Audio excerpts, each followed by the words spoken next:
Hello प्यारे बच्चों, कैसे हैं? Good afternoon. आशा करते हैं कि आप लोग बहुत ही अच्छे होंगे और अच्छे से पढ़ाई कर रहे होंगे। जैसा कि हम लोग एनसीईआरटी और यूपी बोर्ड मिक्स करके चल रहे हैं और एक एक पॉइंट कुछ नहीं छूट रहा, ना तो एनसीईआरटी ना तो यूपी बोर्ड, दोनों मिक्स करके चल रहे हैं। और उसी के क्रम में हम लोग न्यूमेरिकल को सॉल्व कर रहे हैं। आज एक प्रॉब्लम ये है, क्वेश्चन नंबर 6 है। देखिए कौन सा है, क्या है? चार बिंदु दिए गए हैं, 4 बिंदु आवेश हैं। 4 बिंदु आवेश, एक QA 2 माइक्रोकूलम है और QB -5 माइक्रोकूलम है और QC 2 माइक्रोकूलम तथा QD -5 माइक्रोकूलम है।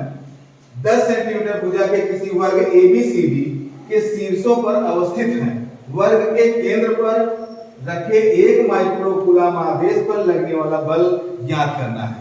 तो हम लोग सबसे पहले न्यूमेरिकल में हल करने से पहले कम से कम 2 बार क्वेश्चन को अच्छे से पढ़ें।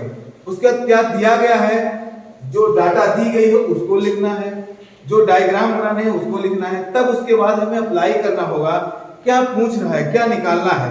तो हम किसी भी प्रॉब्लम को छोटे छोटे भागों में अच्छे से जब तक तोड़कर नहीं लिखेंगे और उसको अपने कॉपी पर नहीं लिखेंगे, क्या ज्ञात करना है, कौन सा फार्मूला लगेगा, तब तक हम लोग न्यूमेरिकल सॉल्व नहीं कर पाएंगे। तो जो कह रहा है पहले वो देखते हैं। एक कह रहा है वर्ग है, तो सबसे पहले हम एक वर्ग खींचेंगे। ये एक वर्ग बन गया और वर्ग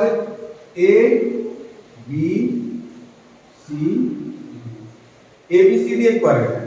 कह रहा है इसके शीर्ष क्या होते हैं? Corner ABCD। इस पर क्या है, आवेश रखे हुए हैं। A पर क्या रखा है? 2 माइक्रोकूलम, अर्थात यहाँ कितना है? 2 माइक्रोकूलम है। B पर कितना है?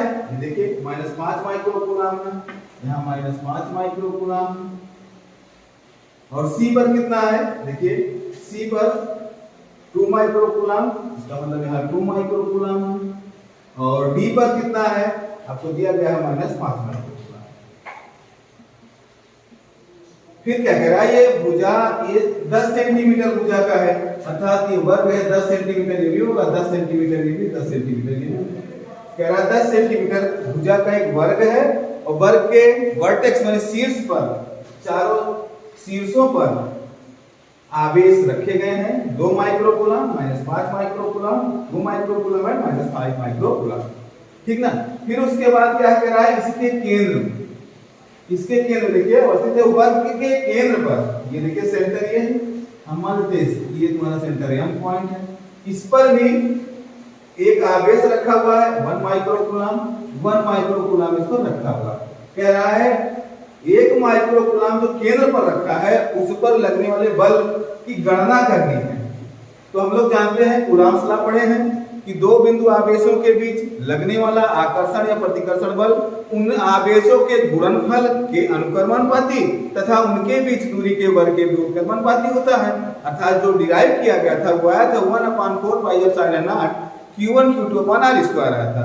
तो उसी के आधार पे हमें निकालना है इस बिंदु पर, इस पॉइंट पर, पॉइंट M पर हमें फोर्स। और आप लोग खूब अच्छी तरीके से जानते हो, वेक्टर और स्केलर क्वांटिटी के बारे में आप लोग बहुत अच्छे से पढ़ के आए हो। ये बल निकाल रहे हैं, force is also vector quantity. तो हम लोग बल गणना करेंगे और ये सदिश राशि होती है, इसलिए ये इसमें दिशा और परिमाण दोनों होगा। तो अब इसके लिए हम देखते हैं कि अगर इसको ऐसे निकालें। अब देखिए इस बिंदु पर 1 माइक्रोकूलम आवेश है, इसके कारण बिंदु D पर, देखिए बिंदु D पर ये आवेश है, तो इस आवेश और इन आवेशों के बीच लगने वाला जो बल होगा वो क्या होगा? FB। ये देखिए ये कौन सा बल लग रहा है? FB लग रहा है। वेक्टर लगाते हैं और इस आवेश के कारण ये भी बाहर की तरफ FD यहां लग रहा है, ये बल FC लग रहा है और ये बल FA। अब देखते हैं कि ये बल सदिश है, इसमें दिशाएं हैं। कहने का मतलब इस आवेश पर इस बल के कारण बाहर की तरफ जो बल लग रहा है FB, इसकी डायरेक्शन क्या है, बी की तरफ है, अर्थात m क्या है, m से b की तरफ। और इस पर इस आवेश पर जो बल लग रहा है, इस आवेश के कारण यहाँ एक आवेश है, क्या आवेश है, ये इसका डायरेक्शन mb है। कहने का मतलब हम लिख सकते हैं ये दोनों क्या है, fb इक्वल टू fd, दोनों क्या है, अपोजिट है, अपोजिट है कि नहीं है, एक दूसरे के डायरेक्शन देखिए इनका परिमाण, क्योंकि आवेश का मान ये है -5 माइक्रोकूलम, -5 माइक्रोकूलम, और यहाँ 1 माइक्रोकूलम, केवल इसमें क्या है, इनके डायरेक्शन अपोजिट है, तो क्या है, ये दोनों इक्वल है कि नहीं है, केवल ये क्या लिखे जा सकते हैं, F equal to minus FD लिखे जा सकते हैं। समझ में आया कि नहीं आया, तो ये FB बराबर माइनस FD।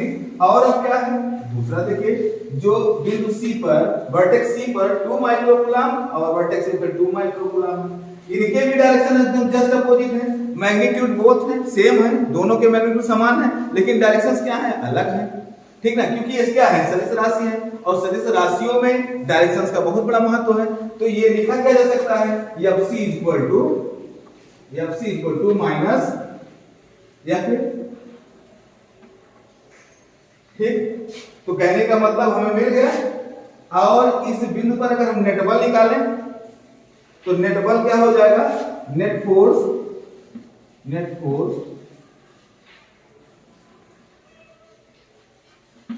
पॉइंट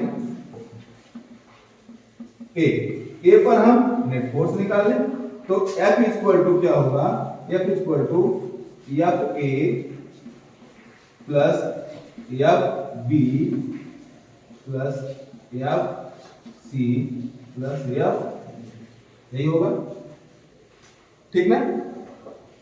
तो वैल्यू रख देते हैं, FA बराबर क्या होगा, देखिए FA ऐसे रहने दें, FB ऐसे रहने दें, FC की जगह क्या लिख सकते हैं, माइनस FA, तो यहाँ क्या हो जाएगा, ये FA प्लस FB FC।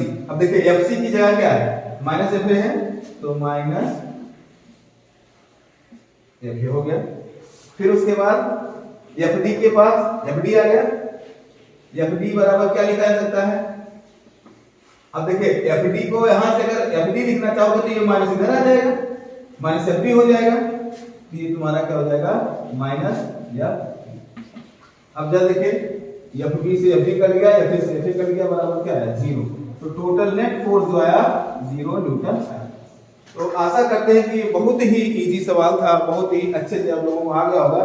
केवल इसमें ये देखना था कि हम लोग क्या प्लस और माइनस केवल आप आवेश के नेचर को बताता है, उन आवेशों के बीच फोर्स ऑफ अट्रैक्शन लगेगा कि रिपल्सन लगेगा, ये आपको ज्ञात होता है। बाकी तो मैग्नीट्यूड क्या होता है, हम लोग क्या किए, पहले ड्रा किए, उसके बाद जहां जहां गया था, जिस वर्टेक्स पे जो आवेश रखने थे हमने रख दिए।